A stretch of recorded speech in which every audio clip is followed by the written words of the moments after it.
the solution for humanity. Who is going to take care of the wives? Why God created us? What is cosmic energy? The religion is the solution for the things happening all around the world. Jihad does not mean any war fought by any Muslim. Jihad basically means to strive to struggle. The Hindus and the Muslims will be united. He is not cosmic energy, he is more superior than that. Quran gives you the solution to the problems of humankind. Not that we shall despise each other. That according to Japan, India will be the superpower of the world. We will be a superpower, will be far superior to the Americans.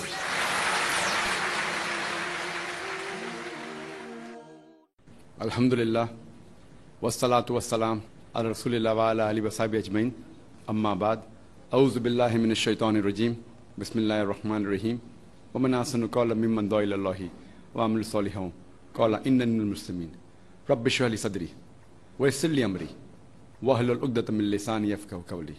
সবাইকে স্বাগত জানাই Islamic সম্ভাষণে। আসসালামু আলাইকুম ওয়া রাহমাতুল্লাহি ওয়া বারাকাতুহু। আল্লাহর দয়া, শান্তি ও রহমত আপনাদের সবার উপর বর্ষিত হোক। আপনারা ইসলাম ও কম্পারেটিভ রিলিজিয়নের উপরে যে কোনো প্রশ্ন করতে পারেন। যদি কেউ প্রশ্ন করতে চান তাহলে করতে পারেন। কোনো ভাই কি প্রশ্ন করবেন? হ্যাঁ ভাই। আসসালামু আলাইকুম। ওয়ালাইকুম আসসালাম রাহমাতুল্লাহ। আমি পুনা থেকে এসেছি। আমার প্রশ্নটা হলো, খ্রিস্টানরা বলে পবিত্র আত্মা তাদের পথ দেখায়। তাদের কিভাবে বোঝাবো যে পবিত্র আত্মা বলে কিছুই নেই? আমার আরেকটা প্রশ্ন হলো, অমুসলিমদের কিভাবে বোঝাবো যে প্রস্রাব নোংরা জিনিস, আর খেয়াল রাখতে হবে যে প্রস্রাবের ফোঁটা যেন কাপড়ে না পড়ে? এটা কিভাবে বোঝাবো? ভাই দুটো প্রশ্ন করলেন। খ্রিস্টানরা বলে পবিত্র আত্মা তাদের পথ দেখায়, তাদের কিভাবে বোঝাবো পবিত্র আত্মা আসলে নেই? আর অমুসলিমদের কিভাবে বোঝাবো প্রস্রাব অপবিত্র? প্রথম প্রশ্নটা যে পবিত্র আত্মা পথ দেখায়, প্রথমে দেখি পবিত্র আত্মা বলতে তারা কি বোঝায়। খ্রিস্টানদের মধ্যে পবিত্র আত্মার অর্থ নিয়ে মতভেদ আছে। যদি পবিত্র আত্মা বলতে ফেরেশতা জিবরাইলকে বোঝায়, জিবরাইল অবশ্যই আছেন, কিন্তু সেটা যদি বোঝায় ট্রিনিটির অংশ তাহলে সেটা ভুল। যে এটা ট্রিনিটির অংশ তার মানে স্বয়ং ঈশ্বর, হ্যাঁ একজন ঈশ্বর আছেন। এখন পবিত্র আত্মা বলতে কি বোঝায়? যদি শুধু ফেরেশতা জিবরাইলকে বোঝায়, তিনি তো অবশ্যই আছেন, এখন তিনি পথ দেখাবেন না। আল্লাহ যদি সাহায্য করতে বলেন তখনই সাহায্য করতে পারেন, কিন্তু নতুন আসমানি কিতাব আর আসবে না। মুহাম্মদ সাল্লাল্লাহু আলাইহি ওয়াসাল্লামের পরে কেউ নিজেকে নবী দাবি করলে তাকে ডাক্তার দেখাতে হবে, নবুয়ত শেষ হয়ে গেছে। এখন পবিত্র আত্মা যদি ঈশ্বর হন, হ্যাঁ ঈশ্বর আপনাকে পথ দেখাতে পারেন, তবে পবিত্র আত্মাকে ট্রিনিটির অংশ বললে সেটা ভুল। আল্লাহ পবিত্র কোরআনে সূরা নিসার 171 নম্বর আয়াতে বলেছেন, ওয়ালা তাকুলু সালাসা, তোমরা ট্রিনিটি বলো না। তারা যেটা বলে যে পবিত্র আত্মা ট্রিনিটির অংশ, এটা ভুল। তবে ঈশ্বরের কথা বললে হ্যাঁ তিনি আমাদের পথ দেখাতে পারেন। আসলে খ্রিস্টানরা সবকিছু মিলিয়ে একটা জগা খিচুড়ি পাকিয়ে ফেলেছে। ট্রিনিটির কথা বললে সেটা ভুল, ট্রিনিটি বলে কিছু নেই। তবে ঈশ্বর আছেন, তিনি আমাদের পথ দেখাতে পারেন, আমরাও দোয়া করতে পারি। ঠিক একইভাবে ফেরেশতা জিবরাইল আল্লাহ চাইলে তিনিও সাহায্য করতে পারেন। এখন ট্রিনিটি যে ভুল সেটা প্রমাণ করতে হবে। আত্মা অবশ্যই আছে, এটার উল্লেখ আছে গসপেল অফ জনে 16 নম্বর অধ্যায়ের 12 থেকে 14 অনুচ্ছেদে। যিশু তার নিজের মুখে বলেছেন, আমি তোমাদের অনেক কথাই বলতে চাই, তবে তোমরা সেগুলো এখন বুঝবে না, কারণ যখন সত্যের আত্মা এখানে আসবে সে তোমাদের সত্যের পথে নিয়ে যাবে। সে তার নিজের কথা বলবে না, যা শুনবে সেগুলোই বলবে, সে আমাকে মহিমান্বিত করবে। এই সত্যের আত্মা হলো মুহাম্মদ সাল্লাল্লাহু আলাইহি ওয়াসাল্লাম। তারা কি বলবে সেটাও আমরা জানি। সত্যের আত্মা বলতে এখানে বোঝানো হয়েছে যে নবীজি মুহাম্মদ সাল্লাল্লাহু আলাইহি ওয়াসাল্লাম এসে আমাদের পথ দেখাবেন, তার মানে রেখে গিয়েছেন পবিত্র কোরআনে সহিহ হাদিস, এগুলোই নির্দেশনা। প্রথমে দেখতে হবে তারা কি বোঝাচ্ছে, তারপর বলতে হবে যে খ্রিস্টান ধর্ম বা ইসলাম ট্রিনিটিতে বিশ্বাস করে না, বিশ্বাস করে এক ঈশ্বরে। এর জন্য আমার ভিডিও ক্যাসেট দেখেন, similarities between Islam and Christianity. এবারে দ্বিতীয় প্রশ্নে আসি, অমুসলিমদের এটা কিভাবে বোঝাবো যে প্রস্রাব নোংরা জিনিস, এটা পরিষ্কার করে ফেলতে হয়। এখন মানুষের প্রস্রাবের কথা বললে এটা নাজিস। এর কারণটা হলো প্রস্রাব আসলে বর্জ্য পদার্থ, শরীরে যেটা দরকার নেই সেটা বর্জ্য পদার্থ। এদিক থেকে বললে এটা নাজিস, কারণ এটা শরীরের বর্জ্য পদার্থ। তার মানে এই না যে সব প্রাণীর প্রস্রাবই হারাম বা নাজিস, বেশিরভাগেরটা হতে পারে। এভাবে যদি মানুষের প্রস্রাবের কথা বলেন, এটা বর্জ্য পদার্থ যেটার প্রয়োজন নেই। এখন প্রশ্ন হলো যে ইসলাম ধর্মে আমরা এ কথাটা এভাবে বলি কেন? এখানে কিছু বৈজ্ঞানিক যুক্তিও আছে। আল্লাহ বলেছেন বিশ্বাস করো, কেন? আল্লাহ মালুম। নবীর কথা আমরা বিশ্বাস করি, তবে কিছু ব্যাপারে যুক্তি দেখানো যায়। আমরা যখন প্রকৃতির ডাকে সাড়া দিই তখন পানি ব্যবহার করি অথবা পরিষ্কার করে ফেলি। কেন? প্রথম কথা, মুসলিমদের সবাই খতনা করি। খতনা করা না থাকলে বিভিন্ন রোগ হতে পারে, যেমন প্রেপিউসে ইনফেকশন হতে পারে, অন্যান্য ইনফেকশনও হতে পারে, এইডস হওয়ার সম্ভাবনাও বেশি। রিসেন্ট সার্ভে যাদের খতনা দেওয়া আছে তাদের এইডস হওয়ার সম্ভাবনা খুবই কম। যাদের খতনা করা তাদের সঙ্গীদেরও এইডস হওয়ার সম্ভাবনা কম, দুটোই। তাহলে এইডস হওয়াটা কঠিন, অসম্ভব বলবো না, সম্ভাবনা কম। এর পাশাপাশি তাদের স্ত্রীদেরও এইডস হওয়ার সম্ভাবনা খুবই কম। আমেরিকা একটা সার্ভে করেছিল উগান্ডায় যে যদি স্বামীর এইডস থাকে আর খতনা করা না হলে স্ত্রীর এইডস হওয়ার সম্ভাবনা 85%, খতনা করা হলে 15%। এই হলো সার্ভে। রিসার্চ হচ্ছে সার্ভেগুলো নিয়ে, তবে এটা এখন প্রতিষ্ঠিত সত্য, খতনা করা হলে রোগ হওয়া বা ছড়ানোর সম্ভাবনা কম। যৌন রোগের ক্ষেত্রেও এটা খাটে। এছাড়াও খতনা দেয়া না থাকলে যদি প্রকৃতির ডাকে সাড়া দেন পরিষ্কার হবে না, ইনফেকশন হতে পারে। খতনা দেওয়ার পরে পরিষ্কার করতে হবে, পরিষ্কার করা ভালো, তা না হলে ইনফেকশন হতে পারে, রোগ জীবাণু, অস্বাস্থ্যকর। কেউ বলবে না এটা স্বাস্থ্যকর, কোনো ডাক্তারই কথা বলবে না, সবাই বলবে পরিষ্কার করতে হবে। দেখবেন যে পশ্চিমারা যখন প্রকৃতির ডাকে সাড়া দেয় তখন তারা কমোডে প্রচুর পরিমাণে পানি ঢালে কিন্তু নিজেরা পানি নেয় না। তবে ইসলাম পরিচ্ছন্নতার কথা বলে, বৈজ্ঞানিকভাবে এটা সঠিক, এভাবে তাদের বোঝাতে পারেন। আশা করি উত্তরটা পেয়েছেন। কোন ভাই কি প্রশ্ন করবেন? আসসালামু আলাইকুম ভাই। ওয়ালাইকুম আসসালাম রহমতুল্লাহ বারাকাতুহু। এখন অনেক অমুসলিম মহিলাই ইসলাম ধর্ম গ্রহণ করছে। আমার প্রশ্নটা এই মহিলাদের বিয়ে সম্পর্কে, কারণ অনেক মুসলিম পরিবারই বেশ রক্ষণশীল আর তারা চায় না যে তাদের ছেলে এমন কোনো রিভার্ট মহিলাকে বিয়ে করুক। ভাই প্রশ্ন করলেন যে অনেক মহিলা ইসলাম গ্রহণ করছে, আর আমিও একমত যে পুরুষদের চাইতে মহিলারা বেশি ইসলাম গ্রহণ করছে। যারা ইসলাম গ্রহণ করছে তাতে 2 ভাগ মহিলা আর 1 ভাগ পুরুষ। আপনি বললেন যে এই মহিলাদের বিয়ে করতে সমস্যা হয়, আর অনেক মুসলিম পরিবারই চায় না তাদের ছেলে এমন রিভার্ট মেয়েকে বিয়ে করুক। যোগ্য পাত্র খুঁজে পাওয়া, রিভার্টদের কথা বাদ দেন, যারা প্রথম থেকে মুসলিম মহিলাদের জন্য যোগ্য পাত্র খুঁজে পাওয়া কঠিন। রিভার্ট তাদের কথা বাদ দিলাম, পরিস্থিতি খুবই খারাপ, বেশিরভাগ মানুষই ভুল পথে চলছে। তাহলে ভালো পাত্র খুঁজে পাওয়া এখন একটা সমস্যা, আর ভালো ছেলে খুঁজে পাওয়া কঠিন। ভালো মেয়ে খুঁজে পাওয়া সহজ, কারণ আল্লাহ তাদের সেভাবে বানিয়েছেন, আর মহিলারা সেজন্য বেশি ইসলাম গ্রহণ করছে। এখন আপনার প্রশ্নটা রিভার্ট কোনো মহিলাকে বিয়ে করার প্রসঙ্গে। এটা বলা উচিত না যে মুসলিম ছেলে রিভার্ট মহিলাকে বিয়ে করবে না।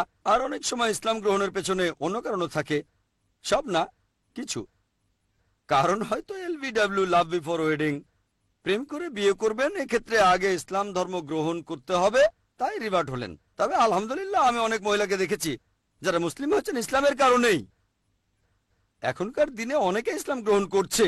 যদি কোনো মেয়ে বা ছেলে ইসলামের গুণের কারণে মুসলিম হয়, কারণটা LBW না, লাভ বিফোর ওয়েডিং। আর এমনটা হলে এরা যে ইসলাম ধর্ম পালন করবে তার সম্ভাবনা বেশি, জন্ম থেকে যারা মুসলিম তাদের চেয়ে তো বেশি। এটাই সাধারণত হয়, তবে সবসময় না। মাশাআল্লাহ জন্ম থেকে মুসলিম এমন অনেকেই আছেন খুবই ধার্মিক। তবে সাধারণত যদি কোনো লোক ইসলাম ধর্মের সৌন্দর্য দেখে মুসলিম হয়, ইসলাম সম্পর্কে জেনে, তাহলে তার ধর্ম পালন করার সম্ভাবনা বেশি, জন্ম থেকে যারা মুসলিম তাদের চাইতে অনেক বেশি। বুঝতে পেরেছেন? তবে আমি সেই সব রিভার্টদের কথা বলছি না যারা মুসলিম হচ্ছে অন্য কারণে হোক, সেটা টাকা বা প্রেমের কারণে। এমনকি আলহামদুলিল্লাহ তাদের মধ্যে অনেকে যারা মুসলিম হয়েছে হয়তো প্রেমের কারণে, হয়তো প্রথমে ইসলাম সম্পর্কে জানতো না, একটা মুসলিম ছেলের সাথে প্রেম ছিল, কয়েক বছর পরে দেখা যায় সেই মেয়ে সেই মুসলিম ছেলের চাইতে বেশি ধর্ম পালন করছে, ছেলেটা শুধু নামে মুসলিম। বিয়ের আগে মেয়েটাকে বলেছে তোমাকে ধর্ম বদলাতে হবে, তারপর দেখা গেল সেই মেয়ে মুসলিম হলো, কয়েক বছর পরে সেই মেয়ে হয়তো ইসলাম পালন করছে বেশি বেশি করে। হয়তো স্বামীকে সে দাওয়া দিচ্ছে, স্বামী মানবে কিনা সেটা আলাদা ব্যাপার, এরকম অনেক আছে। তবে যদি কোনো পুরুষ বা মহিলা ইসলামের গুণের কারণেই মুসলিম হয়, তাহলে তারা মুসলিম ঘরে জন্মানো ছেলে মেয়েদের চাইতে বেশি ধর্ম পালন করবে, এই সম্ভাবনাই বেশি। এখানে অনুৎসাহিত না করে উৎসাহ দিতে হবে। তবে এর পাশাপাশি অন্যান্য বিষয়গুলো দেখতে হবে। আরো অনেক বিষয় আছে। অনেকে দেখে সৌন্দর্য, আভিজাত্য, সম্পদ আর গুণ, সেরা হলো গুণ। অন্য 3টা বিষয় দেখবেন, এমন না যে দেখবেন না। কেউ যদি সুন্দরী মেয়ে বিয়ে করতে চায় করতে পারে, এতে কোনো রকম সমস্যা নেই। তবে সেরাটা হলো গুণ। সৌন্দর্য দেখতে গিয়ে গুণটাকে বাদ দেবেন না। যদি কারো মধ্যে 4টা জিনিসই পান তবে তা আলহামদুলিল্লাহ। যদি কাউকে বিয়ে করেন যে সুন্দরী, সম্পদশালী, অভিজাত আর গুণবতী, আলহামদুলিল্লাহ। তবে সেরাটা হলো গুণ। আর নিজের অবস্থানের সাথে সামঞ্জস্য রেখে বিয়ে করবেন, এগুলো সব হাদিসে লেখা আছে। অবশ্যই এমন না যে সবই মানতে হবে, কিছু নাও মানতে পারেন। শুধুমাত্র গুণের জন্য অনেক কিছু বাদ দিতে পারেন, এভাবেও বিয়ে করে সুখী হতে পারেন আপনি। তাহলে এখানে বিভিন্ন বিষয় দেখে নিতে হবে। এখানে অনুৎসাহিত করা হচ্ছে না, উৎসাহ দেওয়া হচ্ছে, তবে বিভিন্ন বিষয় দেখে নিতে হবে। এমন না যে কলেজে প্রেম হয়েছে 1 বছর পরে মুসলিম হয়ে বিয়ে করে ফেললেন। এখানে অনেক বিষয় দেখতে হবে। সেই মেয়ে একজন ভালো মুসলিম হতে পারে, এখানে সব দিকে খেয়াল রাখবেন, তাদের অনুৎসাহিত করবেন না, বরং আপনারা উৎসাহ দেবেন। আশা করি উত্তরটা পেয়েছেন।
Marriage or divorce? What's Islamic ruling? Nikah.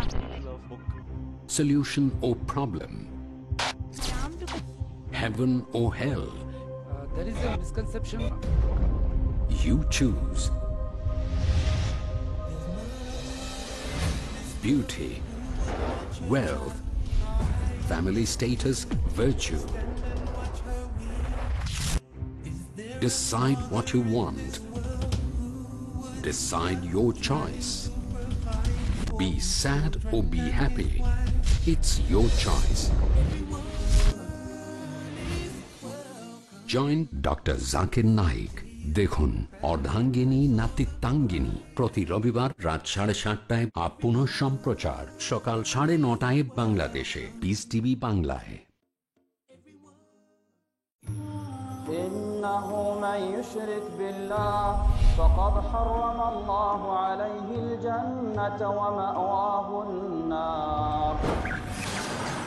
নিশ্চয়ই যে আল্লাহর সাথে শিরকে লিপ্ত হয় আল্লাহ তার জন্য জান্নাতকে হারাম করে দেন এবং জাহান্নাম অবধারিত করে দেন। শহীদুল্লাহ খান মাদানী। জান্নাতে যাওয়ার এবং জাহান্নাম হতে বাঁচার একটি মাত্র পথ তাওহীদ। আল্লাহ সুবহানাহু ওয়া তাআলার তাওহীদ জানার জন্য দেখুন আমার ধারাবাহিক দার্স কিতাবুত তাওহীদ। দেখুন কিতাবুত তাওহীদ পরবর্তী অনুষ্ঠান পিস টিভি বাংলায়।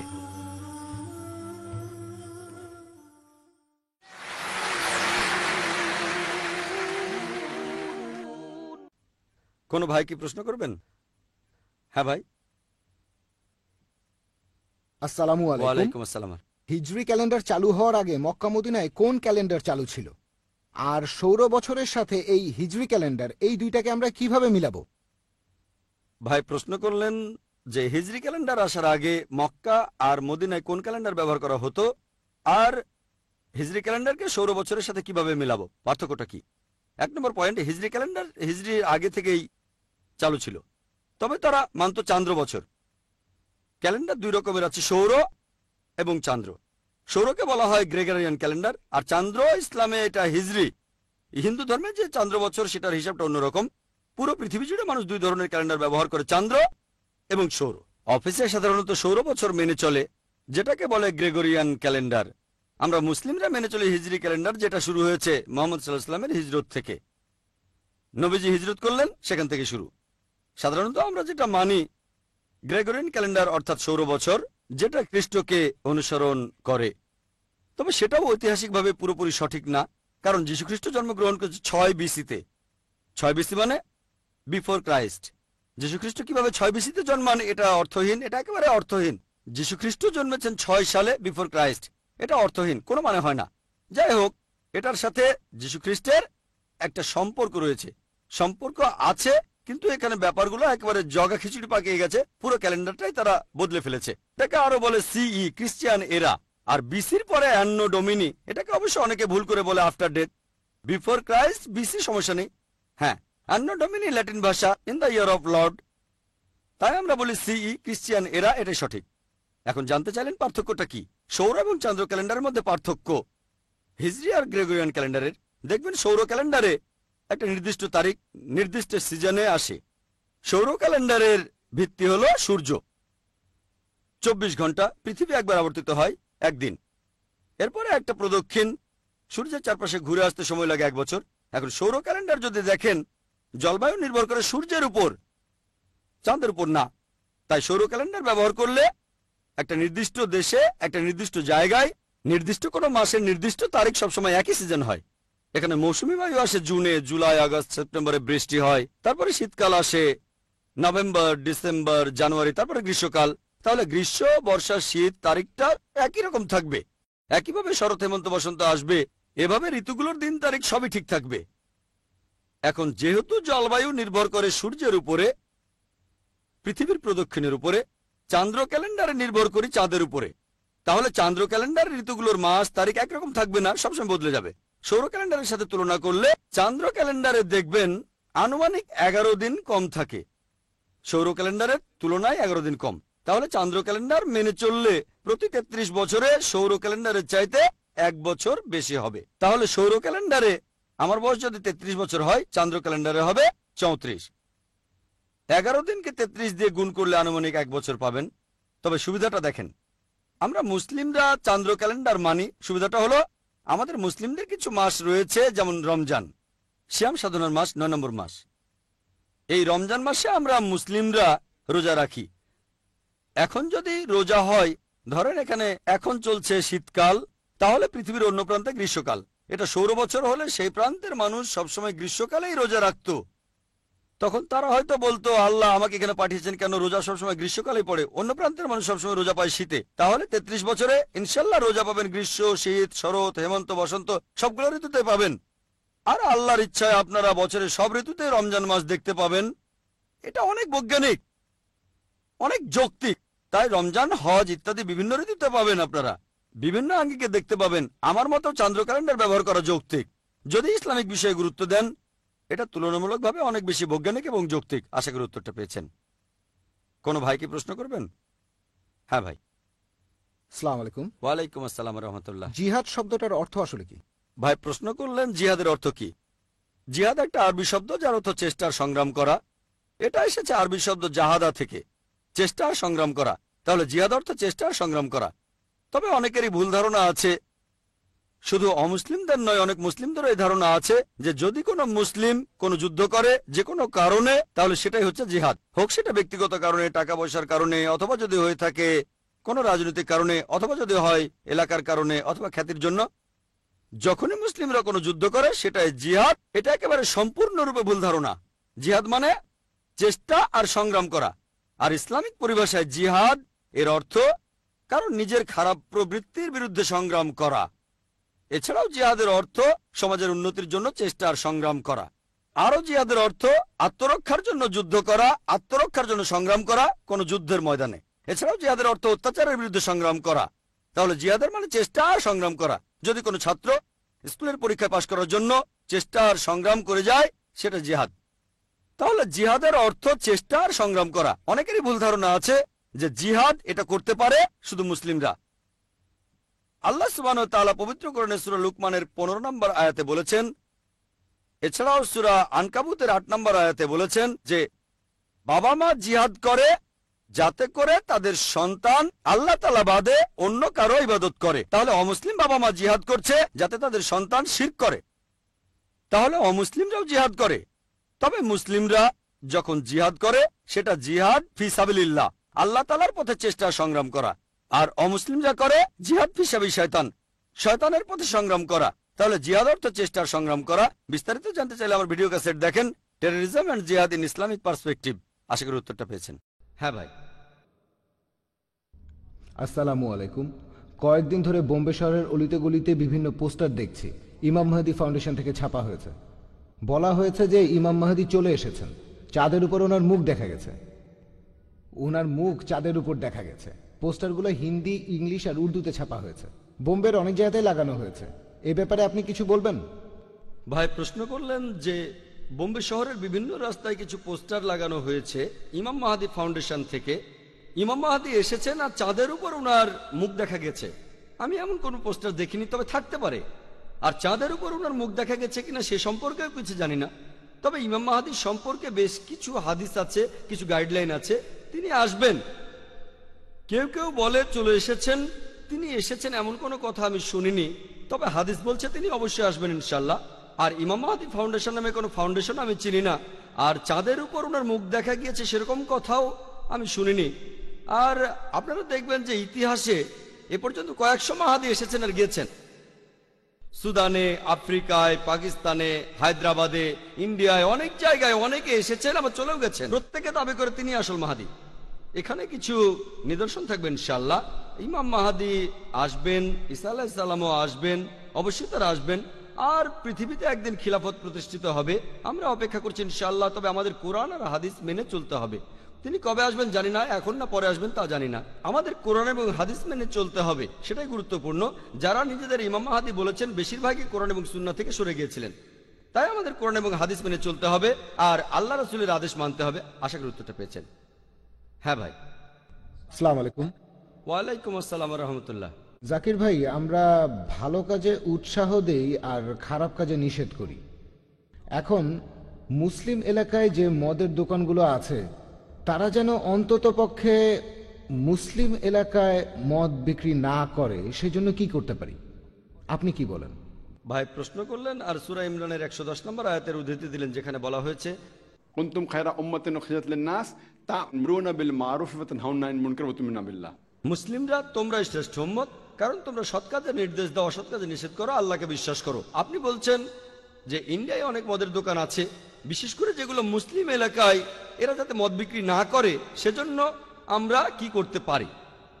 যখনই খারাপ কিছু দেখবেন, আমাদের নবীজি সাল্লাল্লাহু আলাইহি ওয়াসাল্লাম বলেছেন, যখন খারাপ কিছু দেখবেন হাত দিয়ে থামাতে পারলে সেটা হাত দিয়ে থামান, মুখ দিয়ে থামাতে পারলে মুখ দিয়ে থামান।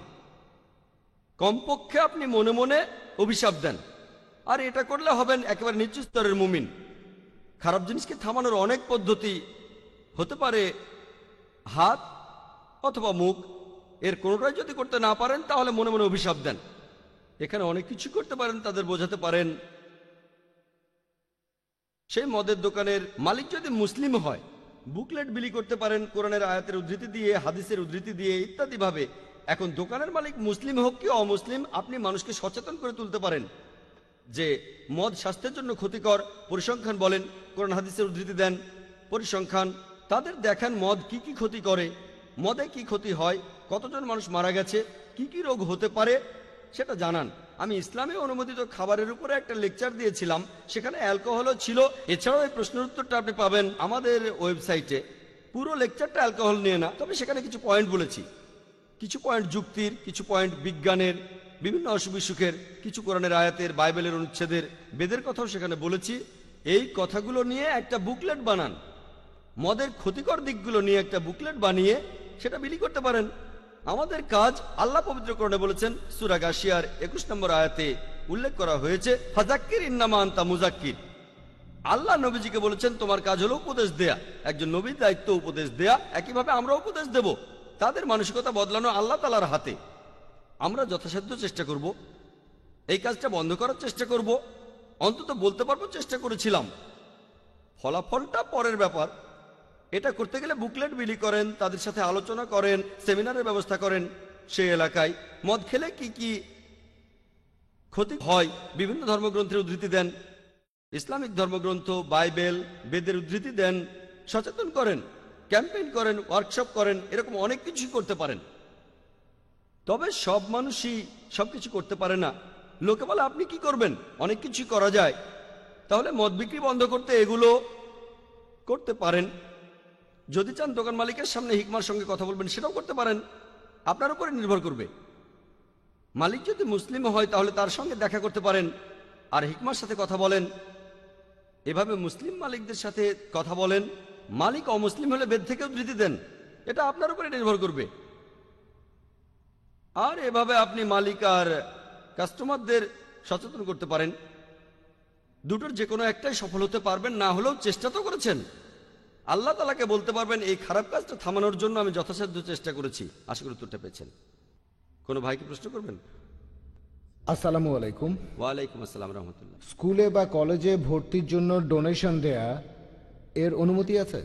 ভাই, আপনি প্রশ্ন করলেন যে স্কুল বা কলেজে ভর্তির জন্য ডোনেশন দেওয়ার অনুমতি আছে কিনা, ইসলামিক নিয়মে অনুমতি আছে কিনা। দেখেন, এই ডোনেশনটা যদি স্কুলের উন্নতির কাজে লাগানো হয়, যেখানে স্কুল কর্তৃপক্ষ আপনাকে একটা রসিদ দেবে, আমার মতে সেটা হারাম না। ব্যাপারটা খুব ভালো না, তবে হারামও না। যেমন ধরেন, একজন ধনী লোক, তিনি ডোনেশন দিলেন 20,000, 50,000 বা 1 লাখ টাকা, সেটা দিয়ে স্কুলের নতুন বিল্ডিং বানানো হবে বা নতুন টিচার নিয়োগ দেওয়া হবে, তাতে সমস্যা নেই। তবে এটা যদি ঘুষ হয়, সেটা হারাম। ঘুষ আর ডোনেশনের মধ্যে পার্থক্য আছে। পবিত্র কোরআনে সূরা বাকারার 188 নম্বর আয়াতে উল্লেখ করা হয়েছে, অন্যের সম্পত্তি গ্রাস করার জন্য বিচারকদের হাতে ঘুষ দিও না। যদি এটা ঘুষ হয়ে থাকে, সেটা হারাম। ডোনেশন হলে অনুমতি আছে। এখন মানুষ হয়তো বলবে একই জিনিস, পার্থক্য নেই, ঘুষ আর ডোনেশন একই জিনিস, ডোনেশন দেয়া আর ঘুষ দেওয়া সমান। নবীজি সাল্লাল্লাহু আলাইহি ওয়াসাল্লাম বলেছেন, একজন প্রশ্ন করেছিল উপহার আর ঘুষের মধ্যে আপনি পার্থক্য করবেন কিভাবে? তুমি ওই অবস্থানে না থাকলে, উপহারটা যদি না আসতো, তাহলে ঘুষ। এখন আমরা অনেকে ডোনেশন দেই মেডিকেল কলেজে অথবা ইঞ্জিনিয়ারিং কলেজে অথবা কোনো স্কুলে। যদি ডোনেশন দেন, আপনি যদি অফিসিয়াল কোনো রসিদ পান আর টাকাটা দিয়ে যদি স্কুলের কোনো উন্নতি হয়, এই উদ্দেশ্যে আসন সংরক্ষিত থাকলে আমার মতে কোনো সমস্যা নেই। কিন্তু ডোনেশনের এই টাকাটা যদি প্রিন্সিপালের পকেটে যায় অথবা ম্যানেজমেন্টের পকেটে, কোনো টিচারের পকেটে, তাহলে হারাম, এটা ঘুষ। আপনি বেশিরভাগ ক্ষেত্রে দেখবেন যে ডোনেশনটা দেবেন সেটা কারো পকেটে চলে যাবে, রসিদ দিতে পারে বা নকল রসিদও দিতে পারে, এটাও ঠিক না। তাহলে যদি ডোনেশন দিতে চান, এই ব্যাপারগুলো দেখতে হবে। আর এই ব্যাপারগুলো দেখে আপনি ডোনেশন দিতে পারেন, টাকাটার সদ্ব্যবহার হবে। তবে যদি তারা সরাসরি ঘুষ চায়, সেটা হারাম। ঘুষ দিয়ে ভর্তি করানো সম্পূর্ণ হারাম। আশা করি উত্তরটা পেয়েছেন। ওয়াখিরু দাওয়ানা আলহামদুলিল্লাহি রাব্বিল আলামিন। ইয়া রাব্বু ইন্নাকা আনতাস সালাম মিনকাস সালামু ইলাইকাস সালাম ইয়া রাব্বু ইন্নাকা আনতাস সালাম মিনকাস সালামু ইলাইকাস সালাম লিআমরিকা ইয়ারজিউ আমরুল আনাম بين يديك قلوب الأنام لأمرك يرجع أمر الأنام بين يديك قلوب الأنام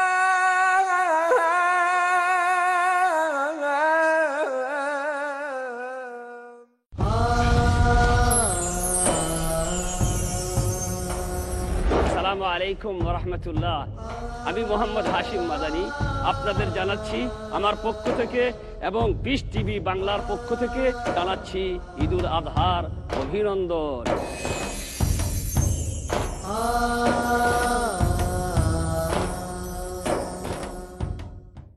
কখনো কল্যাণের শিক্ষা নিয়ে, অশান্ত পৃথিবীতে শান্তির সন্ধান চাই, কখনো মানবতার জন্য বার্তা নিয়ে, শান্তির জন্য, সফলতার জন্য আল্লাহ রাব্বুল আলামিন মামুনুল হক মানবতার উপর ইহসান করলেন, মানব মুক্তির ত্রাতা নবী প্রেরণ করলেন।